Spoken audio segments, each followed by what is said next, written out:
The girls, they were first sold into the trade at age 11 or 12 or 13. She would work in there 13, 14, 15 hours a day after day after day.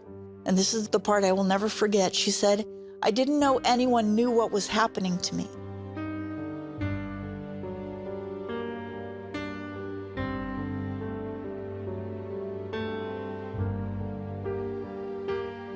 This is one of several Korean brothels on this road.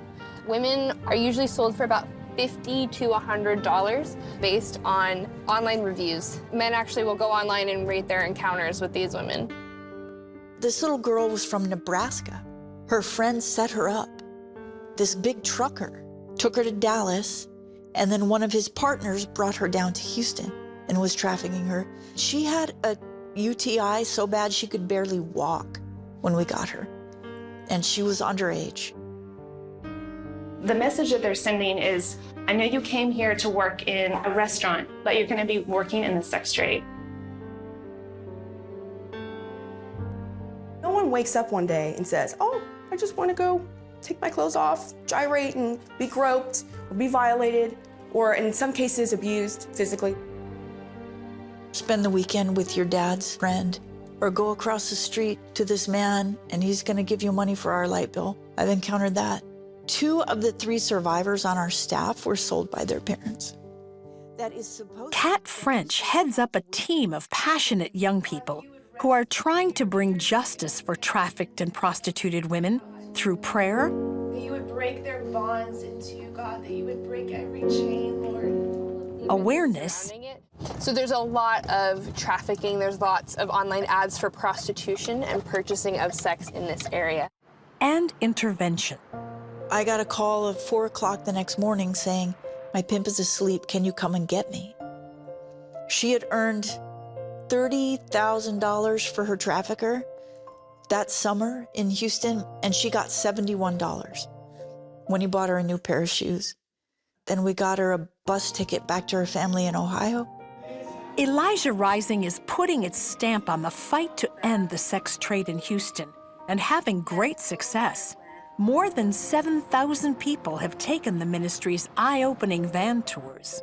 You can see all this stuff looks like it's totally closed down. But you turn the corner, and this parking lot would be completely full, you know, weekend nights, sometimes even evening nights. This club had 17 little partitioned rooms upstairs, and we know of minors being trafficked in this location.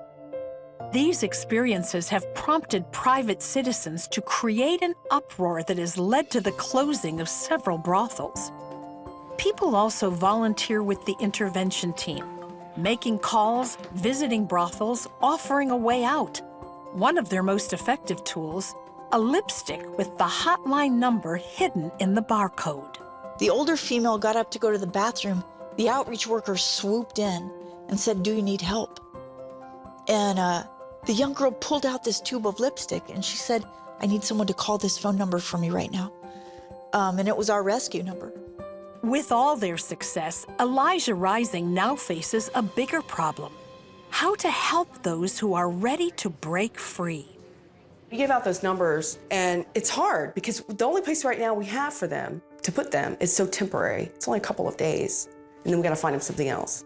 And it's not even configured for a girl out of their life. It's for domestic abuse victims. And you know, they get lonely, they get bored and stir crazy really quick. So what do? They call somebody, takes them right back where they were.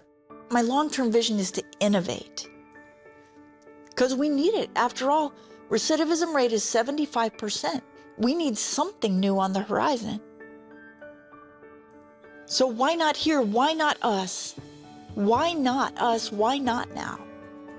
With that purpose in mind, Orphan's Promise is coming alongside Kat and her team in a new venture, an 85-acre farm outside Houston.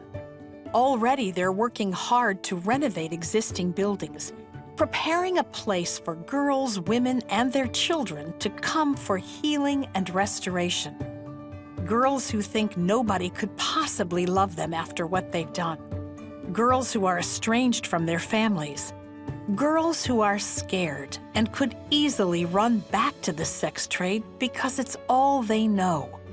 When they come here, they'll have a community. Because believe me, she didn't get into the trade alone. She got into the trade with a constellation of bad people around her.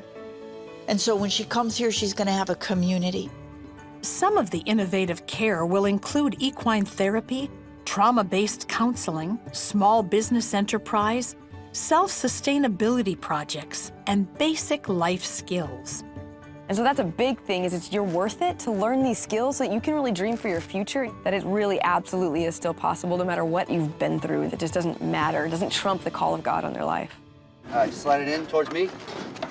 The restoration process at the farm is daunting at times, so it's encouraging to see the community and local churches supporting the effort. A nearby nursery will donate a prayer garden. A men's group financed basic supplies to get temporary running water. The gifts of trucks, horses, domestic supplies, and most Saturdays, a crew of volunteers.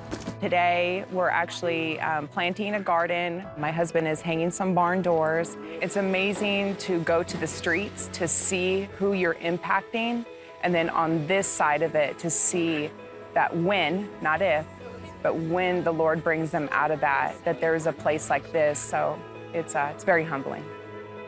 The evils in the human trafficking industry are unspeakable, and the enemy seeks to steal, kill, and destroy. But we are united with Elijah Rising and steadfast in our commitment to bring healing, justice, and deliverance to victims of this terrible trade.